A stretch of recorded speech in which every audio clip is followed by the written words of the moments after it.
Hi everyone, you reached Chronicles of the Gray Hair Diva. If this is your first time, welcome. If not, welcome back. For all of you out there, hit that subscribe button and the notification bell so that every time I upload a video, you will be notified. Hit the like button, chat with me in the comments, and when I get an opportunity, I will chat back. And share my video with your friends and family so that they can come to my channel and get to know me also. I'm here today with a quick video on my recap for Love and Marriage Huntsville. So we start out, the episode that just happened this past weekend. So we start out and Letitia is still at the therapist, talking to her therapist about her marriage. So they discover that perhaps Tisha is, dependent on Marcel, and he likes her being dependent on him because maybe that gives him a false sense of security, knowing that where would she ever be able to go if she's 100% dependent on him. So the therapist kind of talks her through some things, and then later on you see a scene where she goes and talks to her husband about what happened at her session at the therapist. Well, let me say, this is my take on their situation and that particular issue. Marcel knows how to talk her out of everything. I mean, by the time, she's feeling empowered when she leaves the therapist, and as soon as she gets home and she talks to him, boop, he sticks a pin in the bubble and he deflates it all. And he has an elegant way, or if it's not elegant, if I'm using the wrong word, he has this way of twisting it and saying it like it's so logical, and it's like, don't listen to yourself, pretty much he's saying. I'm paraphrasing, right? Listen to yourself, believe in yourself, think for yourself. A therapist can't make a decision for you, and they don't know the whole circumstances and situation. And by the time he finished talking to her, I feel like she's all confused, and she's like, she's just sworn up in his web. And she's starting from ground zero again. Now, don't get me wrong. She speaks up for herself, and, she'll say her opinion. But I think he kind of deads the conversation, and it's like, you know what? She went to therapy almost, I'm going to say, for nothing. But that's what we got with that. And, it is what it is. And I do like their relationship, because it works for them. That's all I can say. I don't know if it's going to be in the book as a model of how a relationship should or should not go, but I definitely feel it works for them. We had this beautiful scene, at least I thought it was beautiful, where Mel and Martell go to the park, and kind of they following the tips that their therapist gave them to help, build a great co-parenting relationship and to make sure that the kids are okay. I mean, I love it. The reason why I love them showing this is because there's people out there that honestly and truly go through these situations, and they struggle navigating through the situation, because it is a struggle, because you're dealing with like 5 situations all at one time. You're dealing with the emotions from your divorce, so you're dealing with your 2 adult situations, the emotions from your divorce, the emotions of you and the person you divorced, still trying to figure out, like, how do we, be good together when there's so much pain and there's so much that happened that caused the divorce. And although we're divorced, you can't just, like, it'd be nice if you could just blink your eyes and the pain would be gone, but it's still there. So we got to navigate it, and then we almost got to become like best friends so that we're able to co-parent in a good way, or if not best friends, at least friends, so that we're able to co-parent in a harmonious way. So they're trying their best, but they're human, and I think every situation that we see that's going on with them, I understand how they're going through it. I do say, but this is my opinion, that part of it is there's still some love there. I'm not saying enough love where they would get back together, but there's still some love there, and I think that's why they still butt heads so much. So they're in the park, and they have the kids with them, and I think I'll always be messing up. I'm like, is it 3, is it 4? But they have 4 children together. Beautiful children. I mean, 3 girls, and they have their son, and they're absolutely gorgeous. And I think the kids is a good little blend and mixture of Melody and Martell.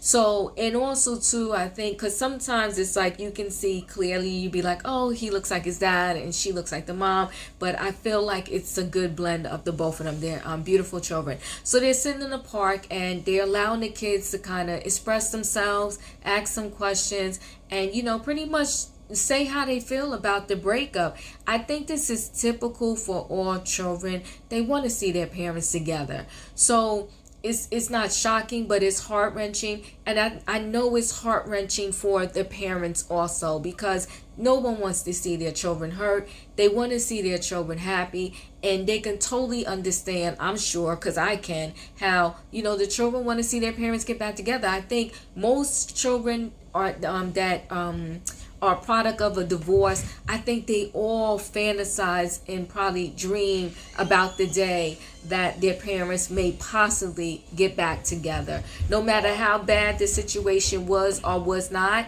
I think they all kind of have this fantasy about the parents getting back together. So they're in the park, and they're talking to the children. And for her children to be so young, they are very wise. I mean, they had good statements, they asked good questions, and they expressed themselves well. So pretty much the son and the daughters don't want a bonus mom or dad.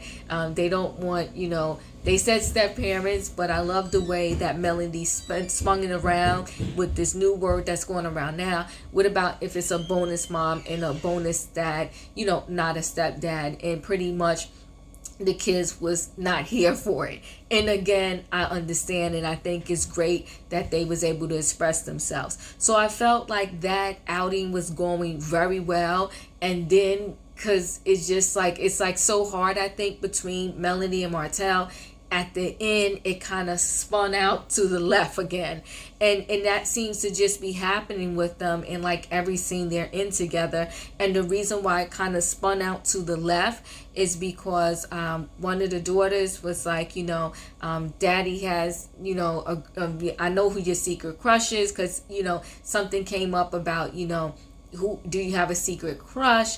And she said, oh, I saw you, daddy, getting in the elevator at a hotel with a woman. So Martell was pretty like emotional about that. And it's like, to me, I get it. You want to protect the kids, but the kids have eyes. They see what they see. So if you really want to protect the kids, don't be doing anything crazy, or tell the kids what you're really doing, so when they see it, it is what it is. Just my thoughts on that. And so they also kind of talked about when Martell introduced them to their sibling.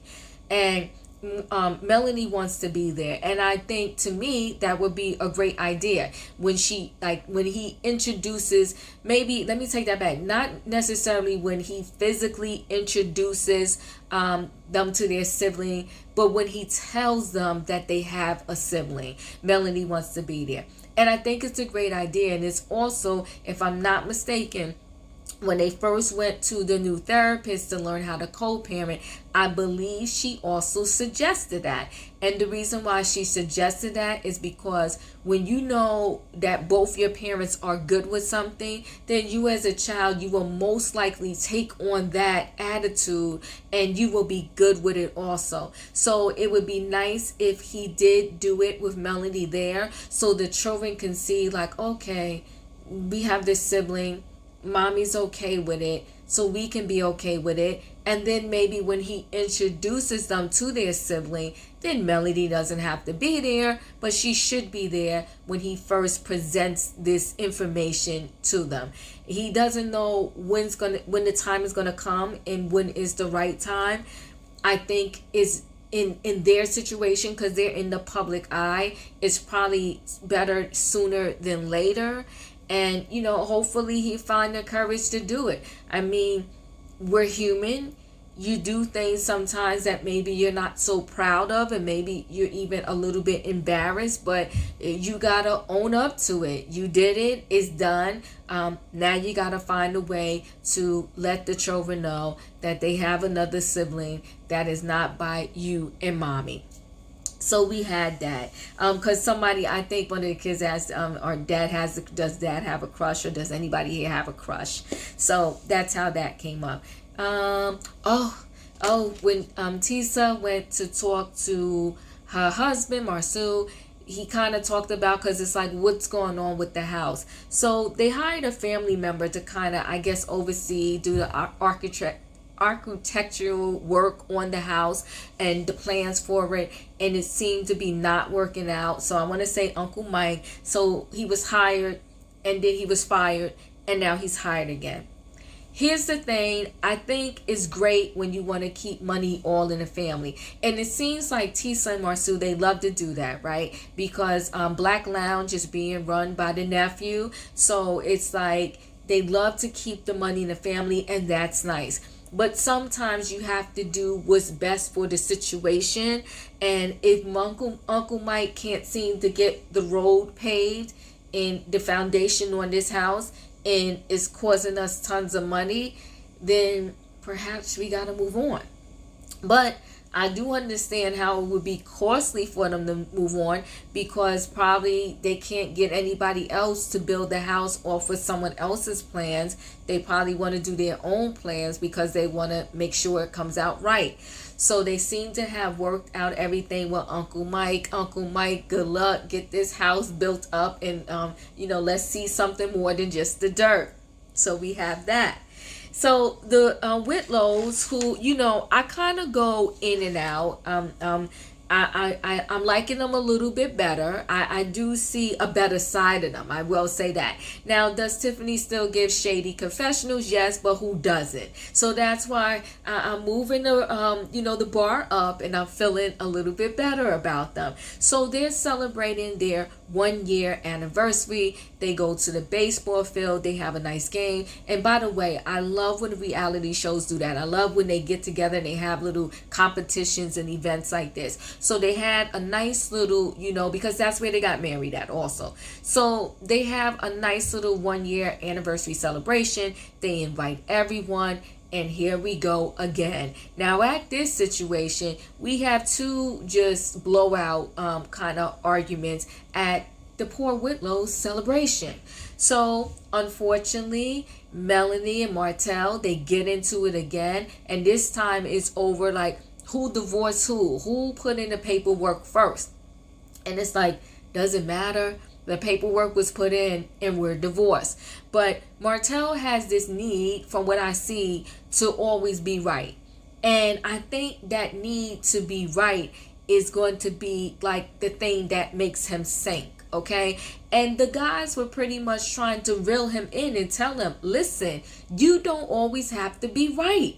And he just couldn't hear it. I think, what the other thing is, he's stubborn. He has to be right. And I think that is part of the reason that, why he's not married now. It's part of the things that cost him his marriage. The pride, being stubborn, have to be right. Like, that just doesn't make any sense. And it's like you had a whole beautiful family, and because of all of your shenanigans, now you don't. And I'm sure he's really hurt by that now. I think I feel it and see it through the screen that he wish. And listen, not saying, a whole baby is here. So I'm not saying, not that the baby was here. But I know he wishes he can turn back the time clock and just do right by Melanie. I just kind of feel it. That's the way I feel. And actually, too, like, he's in financial ruins, for lack of a better word. So it's a bad space that he's in right now. I wish him financial recovery, and I wish him relationships recovery with the relationship between him and Melanie, and everybody. So that's what I gotta say about that. So Melanie and Martell, yet again, when they're in a room together, it just goes boom. So at this event, we have another little debacle, and that's between what's her name, Tisha and Kimmie. So I thought they mended their relationship. I thought they hugged it out. I thought they agreed to both take the higher road due to Michelle Obama. Instead of going low in every situation, they gonna go high. But those two need couples therapy, okay? Because they're in and out, they're on a roller coaster, and the roller coaster never goes smoothly. It's just always this up and down, up and down, up and down, and they can't seem to get off of it. It's so messy, it's so crazy. It's insanity. So they're going at it over why was I in a group text. So Kimmie, I think, was being all up in her feelings. Tisha sent out a group text about an event and about supporting the event financially. Kimmie was all in her feelings, like, don't send me a text with all of these other ladies asking me to write a check. And you know that normally before that, we never did things that way. I personally felt it was innocent. It wasn't as big of a deal as she was making it, but she felt like it was a big deal. So I know the person, you got to go by their feelings on the situation, but I thought she was doing the most. I thought it was too much. I thought it was over the top. I thought it wasn't necessary. And I'm saying to myself, when are you two, if ever, going to get along? So Melanie and Martell were not getting along. And now we got Kimmie and Tisha not getting along. And this is the Whitlow's, celebration. And she and Tiffany was trying to squeeze a word in there and say, listen, this is supposed to be about love, about, our 1 year anniversary. And here they are, a second little anniversary celebration. It's a whole lot of craziness going on because others can't, get control of their emotions. So I'm enjoying this season of Love and Marriage Huntsville. I can't wait till next week's episodes because it seems like it's going to be a battle of the moms. Okay, we got Melody's mom, we got Tisha's mom, and we have Martell's mom, and they're all going to have a conversation. I don't know how these ladies ended up like in the same event or room together, but we're going to get into it. So let me know, guys, did you watch? Let me know your thoughts on the situation, on the episode. Chat with me in the comments, and when I get an opportunity, I will chat back. See you in the next video, and thanks for watching. And don't forget to hit the like button. Thanks for watching, and I'll see you in the next video.